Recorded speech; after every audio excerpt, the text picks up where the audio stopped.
There are 5 elements you should never miss when you're working on B2B sales. If you miss any of these, you're not just leaking money, but you're losing a whale lot of prospects just like an open drain. Now, imagine if you're filling a bathtub while keeping the drain open. What happens? Do you think the bathtub is ever going to be full of water? No, right? That's exactly what happens when you keep filling your sales pipeline but do not have these 5 essentials in check. Hi, I am Saranya Narayana Moorthy.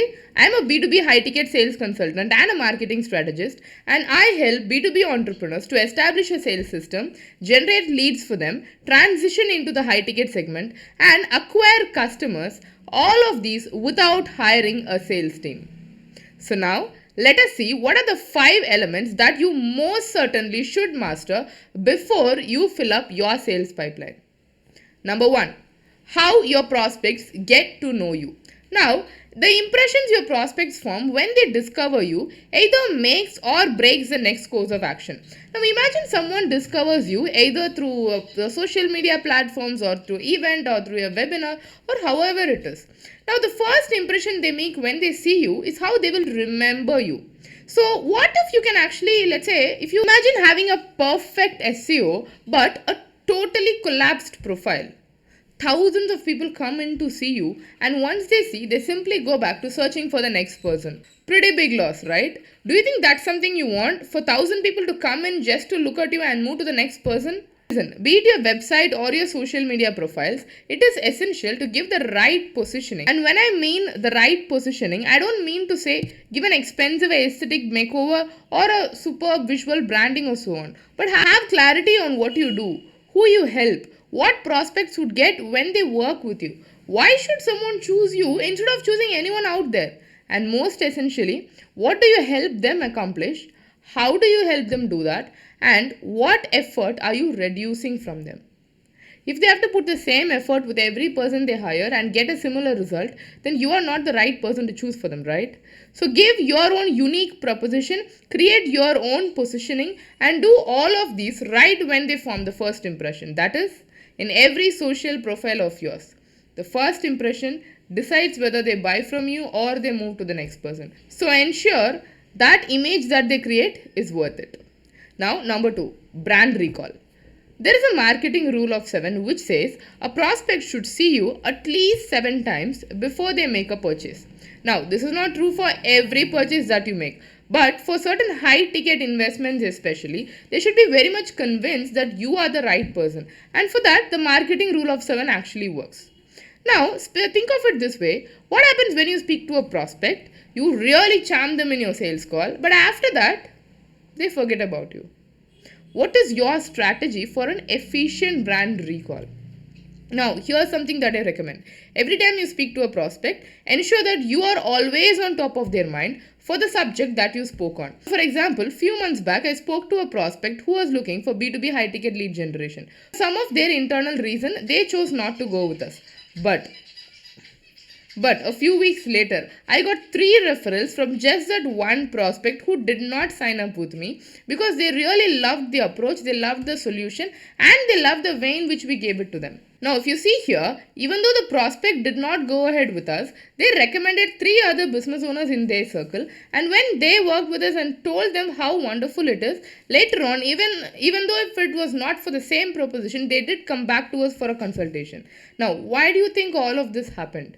Because the first time when I spoke to that person about B2B lead generation, he remembered that I am someone who helps with this. And the next time when he spoke to anyone about the same topic, my brand and my name was something he remembered. Now, this is an efficient brand recall strategy. So, how do you accomplish this brand recall strategy? Simple. I would suggest just this. The rule of 7 really works. So, put it across multiple places. For example, every time you speak to a prospect, do 3 times of private nurture. When I mean private nurture, it's either through email or through WhatsApp, wherein you get in touch with them, follow up with them, and ask them when they are ready to take the next course of action.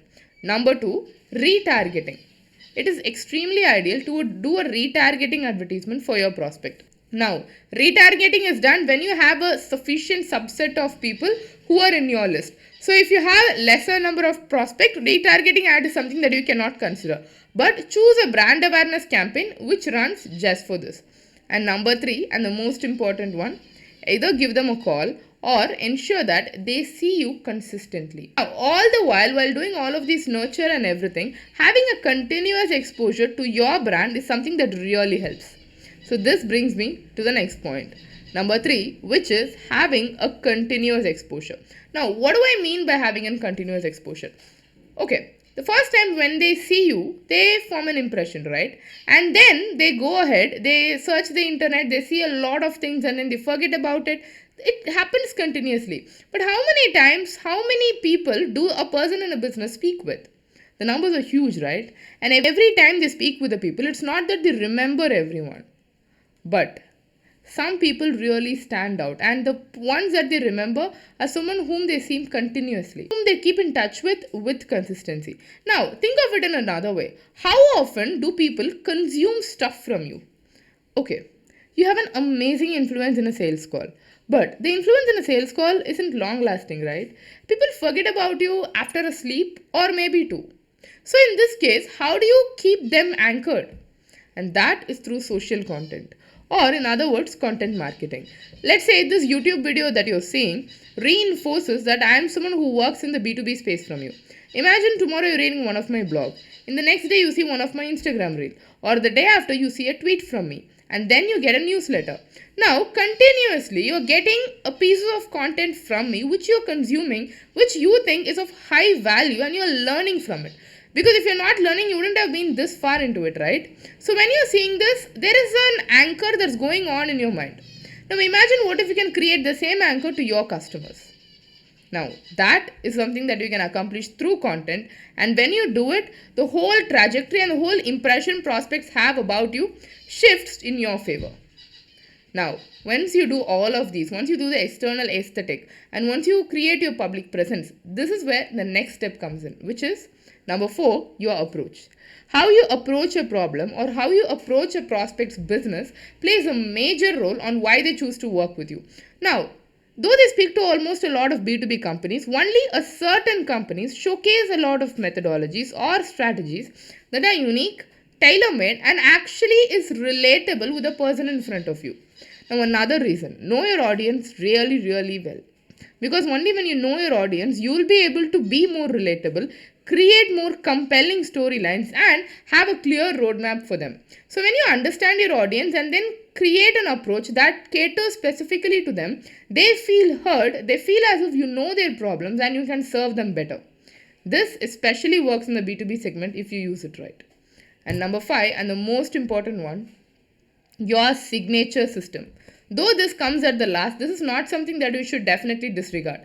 So when you have a signature system or your own methodology of doing things, which comes as a result of experience in the field, of doing something continuously over and over again and then refining your process, you are able to confirm to your client that this is something that you did, this is a result, and this is a repeatable framework that consistently works. So create your signature system. Maybe in another video, I'll go in detail about how to create a signature system. But every time you have something that's your proprietary framework that definitely gives result, that is an acknowledgement that you can create something and you're capable of doing something that will transform your client's experience. So, ensure that these 5 elements are already in place and you're working through it before you fill up your sales pipeline. Because though all of these might seem like a luxury to you at this moment, if you have these, the chances of converting your prospects are way too higher. Now imagine if you get 10 prospects in and if you're able to convert 5 to 6 versus how you're getting in 100 leads and out of it you're able to convert 10 or 12. Now, the conversion rate is not just a measure of how optimal your sales process is, but also a clear indicator of the ROI of your efforts. So, ensure to have higher ROI for the efforts you put in so that you reduce your overheads and increase the profitability of your company.